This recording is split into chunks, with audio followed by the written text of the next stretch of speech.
I didn't feel joyful. I was scared. I was afraid. And it wasn't normal anxiety. It felt like panic attacks.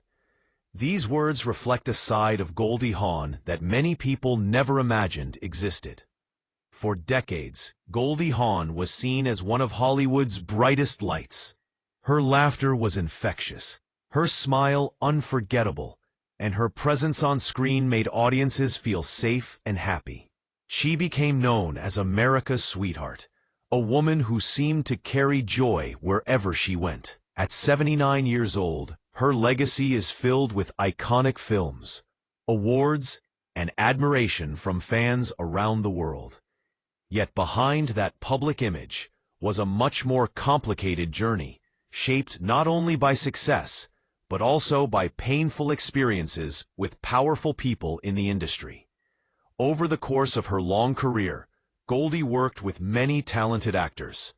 Most were respectful, kind, and professional. However, there were a few encounters that deeply affected her and changed how she chose her work going forward. These were not small disagreements or creative clashes. They were moments that made her feel dismissed, disrespected, or emotionally unsafe. With time and reflection, Goldie quietly decided that there were certain people she would never work with again, no matter how famous or successful they were. One of the most talked about stories involves Bill Murray, an actor known for his unpredictable style and sharp humor. In the late 1980s, a new comedy film was being developed, and producers believed that pairing Goldie Hawn with Bill Murray would be a perfect match. On paper, it looked like a guaranteed hit. Goldie brought warmth, charm, and emotional honesty to her roles, while Murray was famous for his offbeat and surprising comedy. A table read was scheduled, which is a common part of the filmmaking process, where actors sit together and read the script out loud for the first time. Everyone expected the session to be exciting and productive. According to Goldie's later recollection, things went wrong almost immediately. Bill Murray arrived nearly an hour late, showing little concern for keeping others waiting. When he finally entered the room, he placed his coffee cup on top of the script pages and acted as though the delay did not matter. From Goldie's point of view, the energy in the room shifted. What should have been a creative and respectful meeting felt tense and uncomfortable. As the reading began, Goldie delivered her lines with the same care and professionalism that had defined her career. Then, in the middle of the scene, Murray interrupted her and made a remark that questioned her ability to handle serious acting. Some people in the room laughed, perhaps trying to ease the tension or align themselves with him. Goldie did not laugh. She did not argue. She did not raise her voice. Instead, she quietly closed her script, stood up, and walked out of the room. The silence of that moment spoke louder than any argument could have. By the next day, her representatives informed the studio that she was leaving the project. There were no public statements and no dramatic interviews. Goldie simply chose to remove herself from the situation. Later, she explained to friends that she found the experience draining rather than inspiring. She felt that some people confused chaos with creativity and believed bad behavior was acceptable if it came from someone labeled as a genius. That moment became a turning point for her.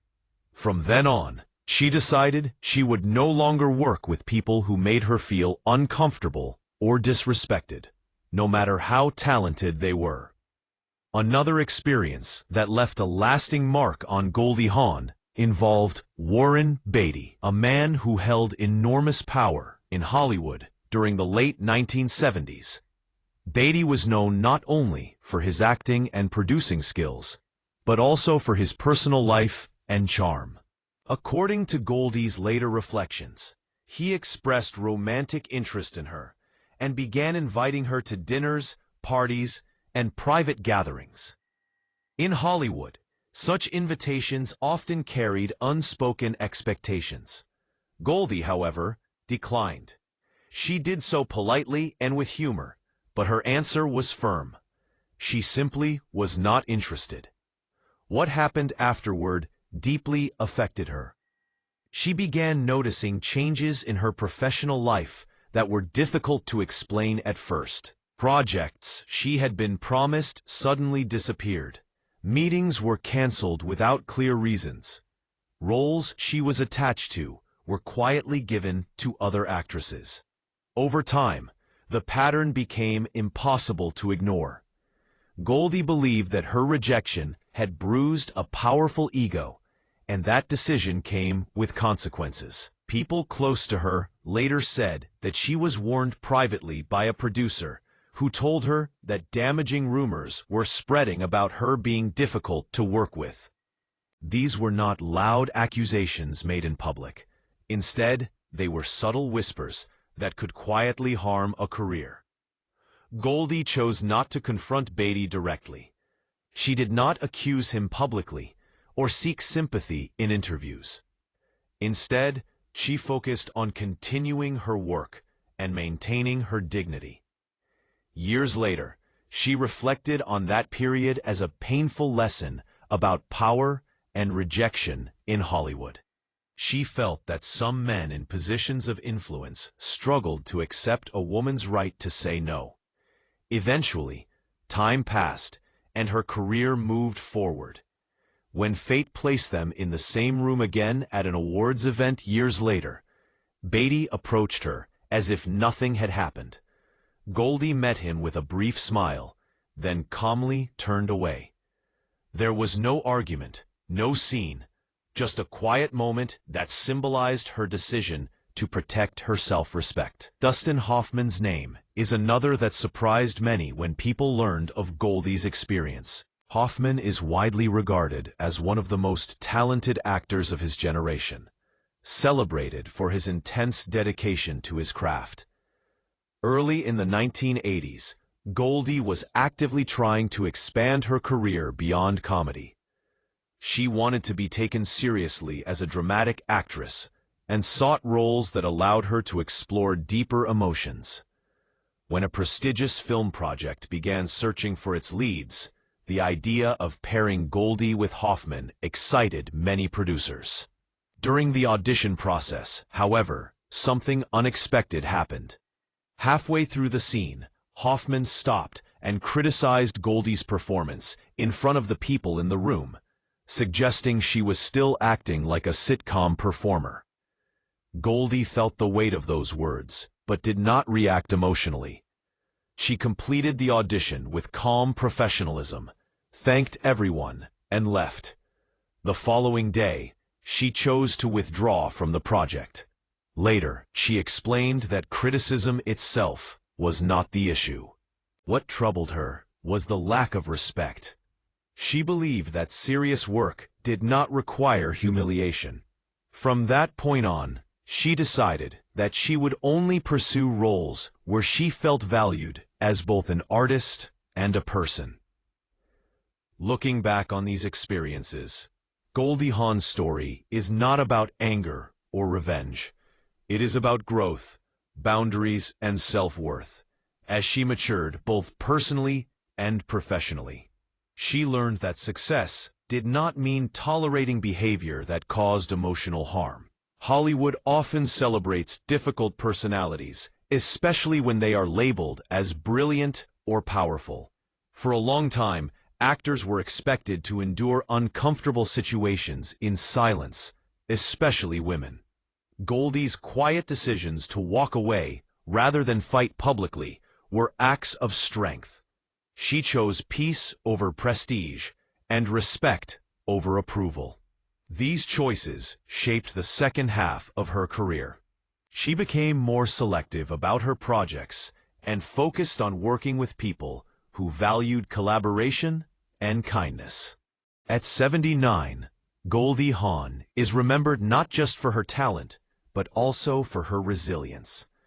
Her laughter still represents joy, but now it carries deeper meaning. It reflects a woman who learned how to protect herself in an industry that often failed to do so. Her experiences serve as a reminder that success should never come at the cost of dignity. Through calm actions, rather than loud accusations, she set an example for future generations of performers. Her story encourages people to listen to their instincts, set boundaries, and walk away when something feels wrong. In the end, Goldie Hawn's legacy is not defined by the people she refused to work with, but by the strength she showed in choosing her own well-being. That strength, quiet and steady, may be her greatest role of all. Goldie Hawn has always been seen as one of Hollywood's brightest and happiest stars. For decades, audiences knew her as the woman with the infectious laugh, the warm smile, and a sense of joy that seemed effortless. From her early days in television to her rise as an Oscar-winning actress, Goldie built a public image that felt light, kind, and full of positivity. Many people assumed that her career was easy, that she floated through Hollywood protected by charm and luck. But behind that image was a woman who faced difficult moments, quiet battles, and hard decisions that never made headlines. As Goldie grew older and more confident in who she was, she began to talk, carefully and without bitterness, about moments when she felt disrespected, dismissed, or treated unfairly by powerful men in the industry. These were not stories of loud fights or public scandals. They were stories of control, ego, and subtle humiliation, and in each case, Goldie chose the same response. She walked away. One of the earliest and most important moments came during a project involving Dustin Hoffman. At that point in her career, Goldie had already proven herself. She was not a beginner, not someone searching for approval. Yet the working environment reportedly became uncomfortable. The issue was not talent or preparation, it was attitude. According to people familiar with the situation, Hoffman behaved in a way that suggested authority over Goldie rather than collaboration with her. His approach made her feel small, as though her ideas and presence were less valuable. Goldie later explained that she reached a point in her life when she refused to fight for respect in rooms where people had already decided she was a joke. That sentence says everything about her mindset. She did not argue. She did not complain to the studio. She did not try to prove herself. She simply stepped away from the project and made a quiet decision to never work with him again. Years later, when asked about that experience, Goldie responded with a calm but powerful observation. She said that some men forget they are not directing the women around them. It was not said with anger, it was said with clarity. For Goldie, that moment became a turning point. She realized that walking away was sometimes stronger than staying and suffering. Another difficult chapter in her career came with Chevy Chase, a collaboration that looked perfect on paper. In 1978, Foul Play brought together Goldie's sweet, approachable image with Chase's rising reputation as a bold comedic talent. On screen, the chemistry was undeniable. Audiences loved them together, and the film became a success. But behind the scenes, the experience was very different. Reports from that time describe a tense and chaotic environment. Chase reportedly treated the set as though it belonged to him. He challenged the script, rewrote jokes without permission, and disrupted filming when things did not go his way. Goldie, known for her professionalism, tried to keep the peace. She used humor, patience, and kindness, hoping the situation would improve. Instead, it grew worse. When Goldie received strong reactions from the crew, Chase reportedly became resentful. Rather than celebrating the film's success, he reacted with frustration and jealousy. At one point, after another argument over how a scene should be played, Chase allegedly stormed off the set and refused to return unless the material was rewritten to suit him. Goldie stayed behind, exhausted and emotionally drained. In a quiet moment, she reportedly whispered to her stylist that Chase was not funny when the cameras stopped rolling. She said he was just mean. By the end of filming, the two were no longer speaking. When the studio later offered Goldie millions of dollars to return for a sequel, her answer was immediate. She said no. For her, no amount of money could justify working in an environment that made her feel disrespected. As Goldie moved through the later stages of her career, the nature of disrespect changed, but it did not disappear. Instead of tense film sets, the moments became more public, more subtle, and sometimes more painful. One such incident involved Sean Penn and took place not in a studio, but at a charity event. In 2014, Goldie was invited to speak at a mental health fundraiser in Malibu. Mental health was not a casual interest for her. It was a cause she had supported for years through her foundation and personal work. When she stepped onto the stage, the room fell silent, filled with respect and attention. Most of the audience listened carefully. However, Sean Penn's behavior reportedly stood out. From his table, he appeared visibly bored, sighing and rolling his eyes. While the audience applauded Goldie's speech, Penn allegedly made a dismissive comment that reduced her message to something shallow. He reportedly suggested that she should stick to giggling. The comment cut deeply, not because it was loud, but because it reflected a lifetime of being underestimated. Goldie did not respond publicly. She smiled, raised her glass in a polite gesture, and left the event early.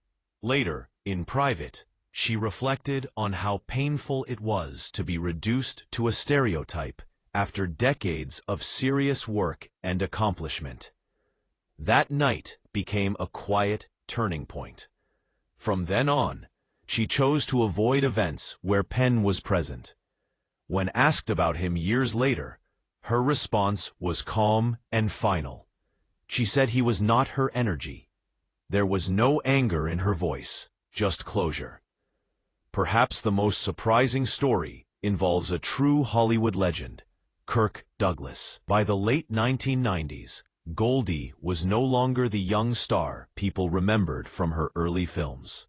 She was an Oscar winner, a producer, and a respected voice in the industry. At an industry panel discussion, she appeared alongside Kirk Douglas, a man whose career defined Hollywood's golden age. He greeted her warmly, kissed her hand, and complimented her appearance, telling her she had not aged a day. The audience laughed, charmed by the moment. On the surface, it seemed harmless, but for Goldie, it felt uncomfortable. As the discussion continued, Kirk repeatedly interrupted her, finished her sentences, and redirected attention back to himself. What may have seemed like confidence or habit to some felt dismissive to her. Each interruption reminded her how easily women's voices could be erased, even after decades of success. The moderator later admitted that Goldie's frustration was visible. She went from engaged and warm to quiet and withdrawn. After the event, she reportedly confided in a friend that she felt spoken to as though she were still the young blonde actress from decades earlier, not the accomplished professional she had become. She reminded her friend that she had won an Academy Award. That simple statement captured her frustration perfectly. Interestingly, Goldie continued to speak kindly about Michael Douglas, often praising him as a respectful and thoughtful man. But she never publicly discussed Kirk again. She later remarked that some people do not deserve a second act in your memory. What connects all these stories is not anger or revenge. It is choice. Goldie did not seek to punish anyone or expose them publicly. She did not build her reputation on conflict. Instead, she quietly decided where she would place her time, energy, and trust.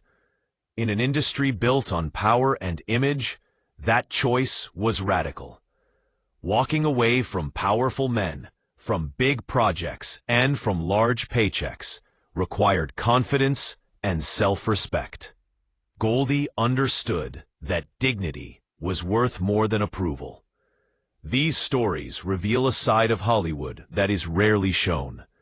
Behind the glamour, awards, and smiling photos lies an industry where power often speaks louder than kindness. For women, especially, respect has not always been guaranteed, even after success. Goldie Hawn's experiences show how disrespect does not always come in obvious forms.